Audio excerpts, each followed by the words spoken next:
Good afternoon and welcome to today's TUG webinar led by Tony Palermo, who is the Marketing Director of Unilink. Is your digital transition plan stuck on paper? So Tony, go ahead and take it away. All right, well, thank you, Gloria, and thank Gary for us and the TUG organization, and thank everyone for attending this afternoon. It's a pretty good question. Is your digital transition plan stuck on paper? Because throughout my 40-year career, there were a lot of initiatives that were put on paper in the August-September timeframe to be implemented the following year. And then we get reprioritized, reorganized, and some of those don't make it, and they repeat themselves the following year. So as it relates to manual processing, there's an old saying that you can definitely do it, but you can't do it indefinitely. Oh, this is just great. There we go. So a little bit about myself. As I mentioned before, I've been at this for a few years. My career really centered around 7 opportunities that were either turnaround situations or late stage startups. 6 out of those 7 were either sold or went public at a premium. So I would consider that pretty successful. We went into every opportunity with a set of initiatives, top 5 initiatives, and automation or creating that digital transition was always part of that plan and always created value for our company, our shareholders, as well as our customers and our vendors. So today, we're going to talk a little bit about EDI component of digital transformation or transition. I'm with the Unilink group out of Atlanta, Georgia, and joining me is Brian Crumby and Gene Stewart, my cohorts in crime. The Unilink group is like an ADP except for EDI e-commerce. We are focused solely on EDI. We don't have other distractions. We don't have other lines of business.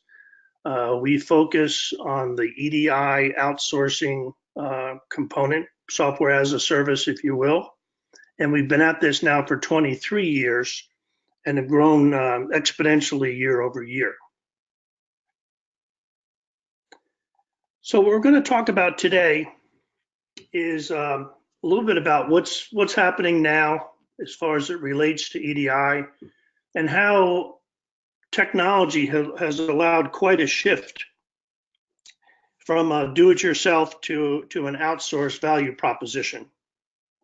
And we'll take a look at some of the details associated with that.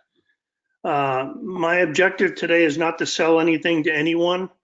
If it sounds like that, it's usually because I'm excited about what we offer, and I'm very committed to this space. All we want to do is create enough interest so that you might consider a 30-minute call to discuss some of the details and to see if there's a good fit. I think we would all agree on the onset that manual process is full of problems. It's complex, it's inaccurate, it's inefficient from a staffing standpoint. Errors can be very costly. Timing of getting visibility into orders can be quite an issue with some companies. And they seem to be solved through the EDI direct benefits, in that you have an electronic communication established with your customers and trading partners so that all of the information is automated. You can put in the business rules that you want to validate the data, to receive the data, any compliance that needs to be incorporated. There's a way that the transactions can be expedited.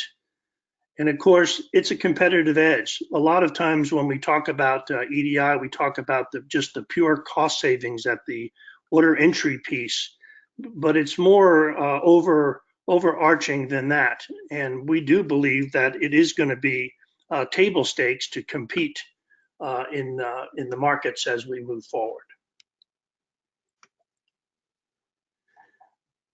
So looking at the full cost of manual processing, we've looked at this from many different directions, and quite frankly, have really settled on two. One is the $15 number, and that is it costs about $15 to conduct each of these transactions in a manual state. We were challenged by Honeywell at one point in time and said that we should go on a per line basis because the POs themselves could vary from one to hundreds of lines. So we did that, and we looked at the average number of lines, and we multiplied it by the 51 cents per line processed, and quite frankly came up with a higher number than the $15 number. So at the end of the day, from just a pure efficiency standpoint, if you're paying $1 to have a transaction automated, or pay $15 to have it manually input, that's $14 to the bottom line of an organization. So what we see today is really three camps. One is a very limited application, a few electronic connections, and EDI to just a couple of vendors that, quite frankly, have sort of forced the implementation, which leads us into the next phase, and that is going into it, kicking and screaming, and trying to piece together all the necessary components to satisfy either a customer or a vendor's insistence that they only deal on an electronic basis. And then that leads into sort of the tactical approach that we're only going to add vendors of certain size. We'll look at it as a small expense effort, but it really doesn't get much traction.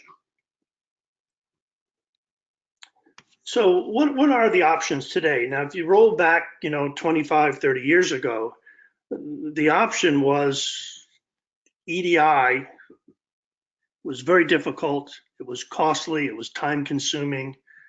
But over the years, the process has been perfected and accepted as a SaaS model by companies like ourselves, who in fact feel and can prove that we can do it as an outsourced basis, as reliable, as secure, at much less total cost to you, total cost of ownership. So there is still the opportunity for companies to do this in-house. We'll talk about that. You can partner with companies like ours that are end-to-end, one neck to choke, outsource, or it can be a hybrid. If you already have an existing footprint and you just don't want to expand upon that because you did find that it was very costly, you don't have the internal resources, your priorities are always shifting to other functions within the company, then we can work alongside any existing technology that's in place. As a matter of fact, oftentimes we do that, and the company realizes that the total cost of ownership is less with us, and they start moving EDI from where they were before over to our platform so that they have one ubiquitous system in place. So if you look at the EDI partnership, these are the criteria that I would say are essential. One is it has to be end-to-end, one source. This is too important, too mission critical to get into a situation where you have multiple vendors pointing in different directions as to where the problem resides. And there are a lot of moving parts. It has to be true EDI commerce. You have to do business with somebody that is trusted, is proven in your ERP system, a company that has extreme customer care and customer sat, and can be responsive when problems do arise, and someone that is compliant and is going to stay compliant with standards, protocols, communication systems.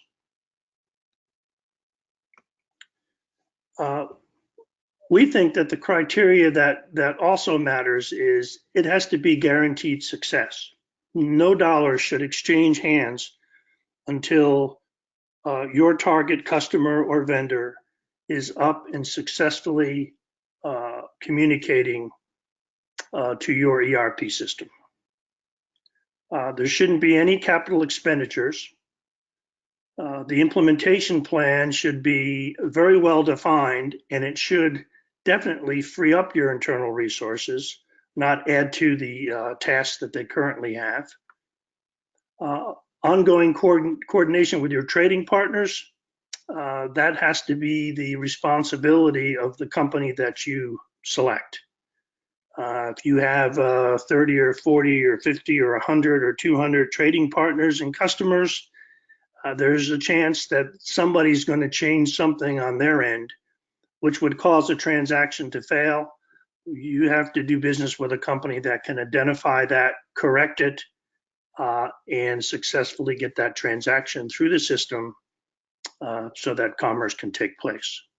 And that's where we get into the automated exception reporting and correction process.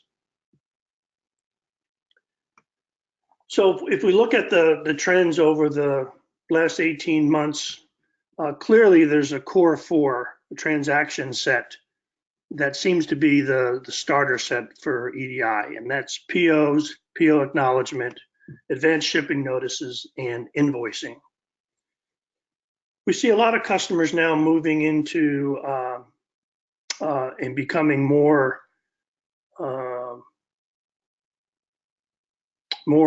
educated in the rebate process, which is we'll talk about that a little bit later, which is really a fantastic process that improves cash flow and accuracy and reporting for all the rebates that your company may or may not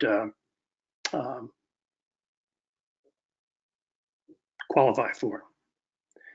So a lot of forward-thinking companies really have started to get this. And one of the reasons is, think about it from a consumer standpoint, from an expectation standpoint.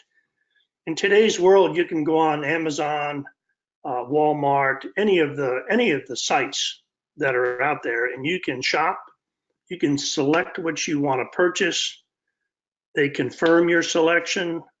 You get an advanced shipping notice with a link to track that shipment, and you get an invoice. It's all seamless. It's all automated. And that's what people are starting to expect also in their relationship on the B2B side.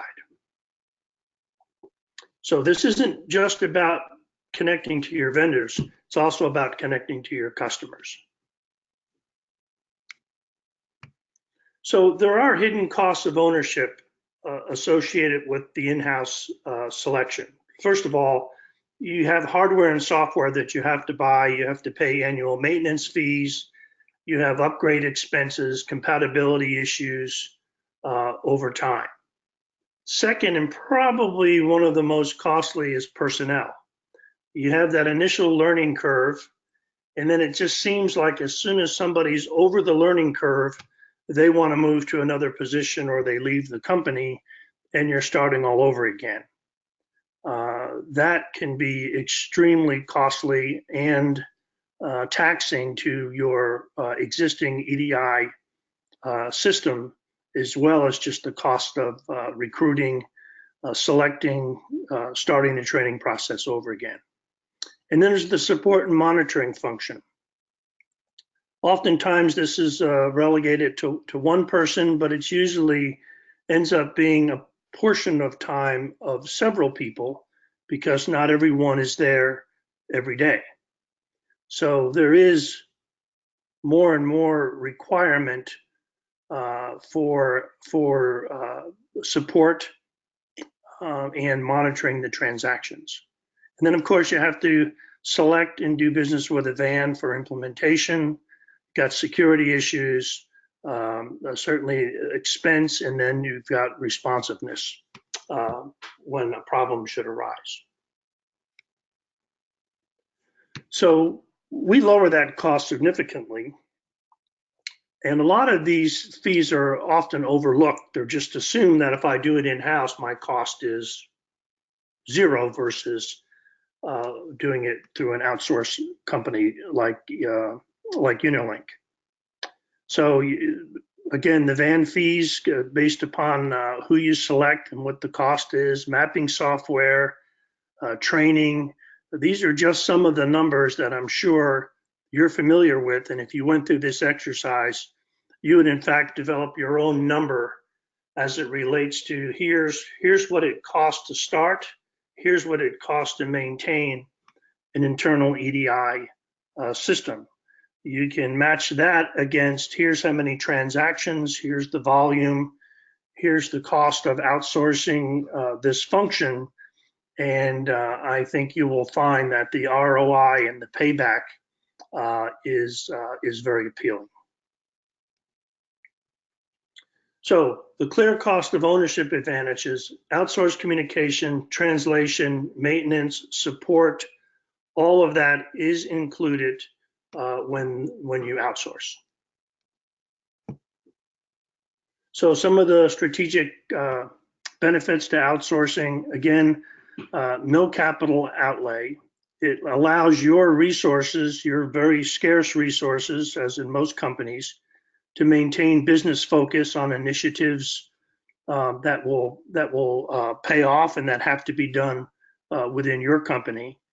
You're in an adaptable environment where if you want to add new transaction types, it's very simple. It's just another map. We stay in tune with all the ERP upgrades and are typically way ahead of the curve there. And it is a customer service differentiation that your customer service people, your order processing or order entry people can be repurposed to, in fact, engage in more customer face time projects. And over time, we believe that you get an increase in revenue effect because if you're easy to do business with, I'm going to put my transactions through you. It becomes easier for me to order more goods and services. You have, of course, reduced overhead that we talked about. And again, the ROI is pretty big, but more importantly, the payback is oftentimes within a quarter. Because if this happens to be an unbudgeted function and you still want to move forward, you'll find that you can pay for it. It pays for itself within the same period. So we understand the challenges too of the EDI coordinators, just meeting customer enablement timelines. It seems like when a customer wants to go, they want to go now. They don't want to sit in a 6-month queue. And typically something's being driven on their end that requires them to establish that EDI connection. The proper monitoring of production data, again, there are systems in place that will send alerts to whoever you want them to be sent to, but more often than not, we see the transaction, we look at it, we know where it's failed, and we're on it to resolve it, oftentimes before we even get a call. We have people that are dedicated to keeping up with all the changes in the EDI space and technologies. And certainly from a business continuity standpoint and backups, we're in a very secure, redundant data center that can expand very quickly, and we've never had an issue. So what Unilink provides, we talked about this. This is a little summary. All the qualified document fees, the van service fees, proprietary mapping, project management. We have decades of mapping and production support expertise, continuity of support, eliminating issues with your employee turnover.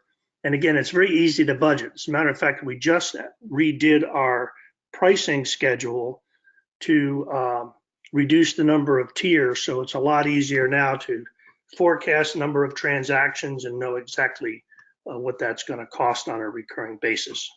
So there's no surprises, there's no capital outlays. So smart maps is a term that we labeled on our business logic. Oftentimes, one of the reasons why you can't connect electronically with a customer or a vendor is that there is some unique requirement, some business rule that has to be accounted for.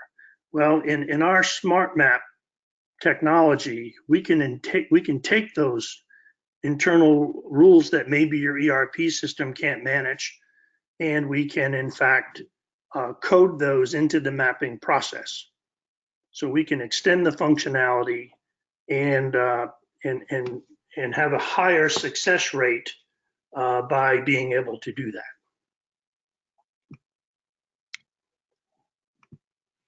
So those maps also have the ability, and you have to answer the question, does your network or can your network accommodate these functions? Because if not, we certainly can.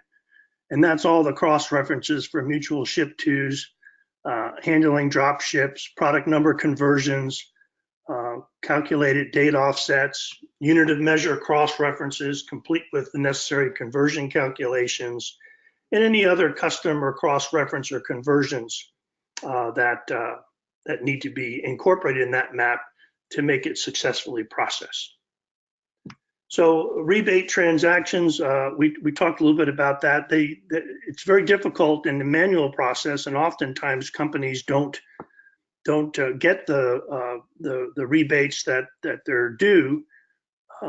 So when you automate that, not only do you get the ability to accommodate those vendor-specific differences, but you also get quick processing and turnaround. We have several customers that use EDI for the rebate process, and we hear all kinds of stories about them receiving rebate checks before they even get invoices for that same period. So as you mentioned before, it's not just a supplier-only solution. Certainly, it's a good place to start, but sending invoices, advanced ship notices, PO acknowledgements to your customers are all value-added transactions. Certainly, if you're being able to offer this and your competition doesn't, that's certainly a competitive advantage. But if they offer it and you don't, that is certainly a competitive disadvantage. And basically, you want to be able to accept electronic data inbound into your system, even if your system can't automatically process that. So it really doesn't matter who your customer or your trading partner, your vendor, it doesn't matter what system they have. We actually bring data in from Word documents and from spreadsheets, and are still able to process it in an EDI fashion in and out of your system and in and out of their system.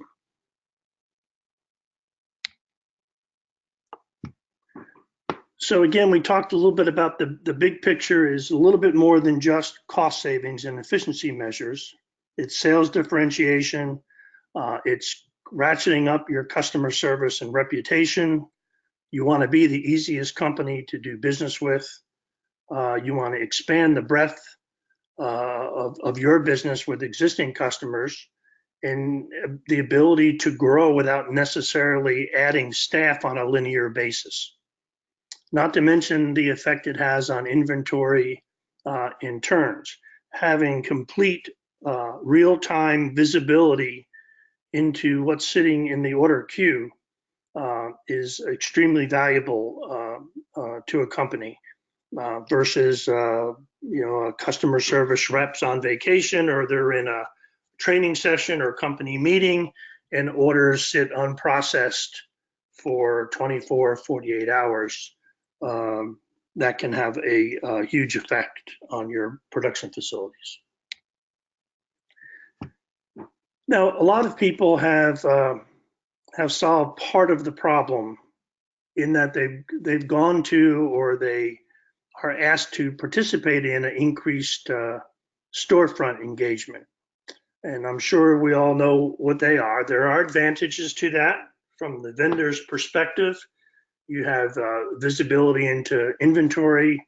The disadvantages is there's high development cost, requires a high adoption rate. From the trading partner experience, again, visible inventory is certainly a plus, but the disadvantage is there's no integration, and somebody has to key the data in twice. Then you get mismatches, there's error prones, and it just becomes inefficient and frustrating. And therefore, it certainly yields low adoption rate, and therefore the payback on that storefront is not there. Now, if your storefront is in fact in place, or who you're doing business has a storefront, there's still a way to come out the back end of that storefront and complete the EDI process. And you still have visible inventory, automated transactions, full integration, no duplicate, ease of use, error reduction, all those things that come with an EDI to ERP to ERP without the storefront can be replicated if you automate the back end of that storefront. So, you have to move away from things that aren't working. Someone else's web portal with double entry, that doesn't work. Scanning and storing and creating more paper doesn't work. And again, an old quote, if you automate a poor process, you're going to expect a bigger mess faster. So this is one snapshot of Universal EDI. You would be the Unilink subscriber at the bottom. We would take whatever forms you want to automate. We would map them to our data center. We would test that back and forth. And then we would engage with your customers, suppliers, or buying groups. Oftentimes we ask you, and as part of the implementation process, to send an email out saying that someone from Unilink will be contacting them, and we do the rest. We get them talking to our data center. We make sure that their maps are tested and complete, and then we tie those together, and we have a successful EDI connection. And again, all the protocols, all the formats are all included, and we have experience in all of those to make sure that there is no hurdle based upon who your customer or supplier or buying group, what ERP system they have, no matter how old or antiquated, we can still get an electronic data interchange back and forth.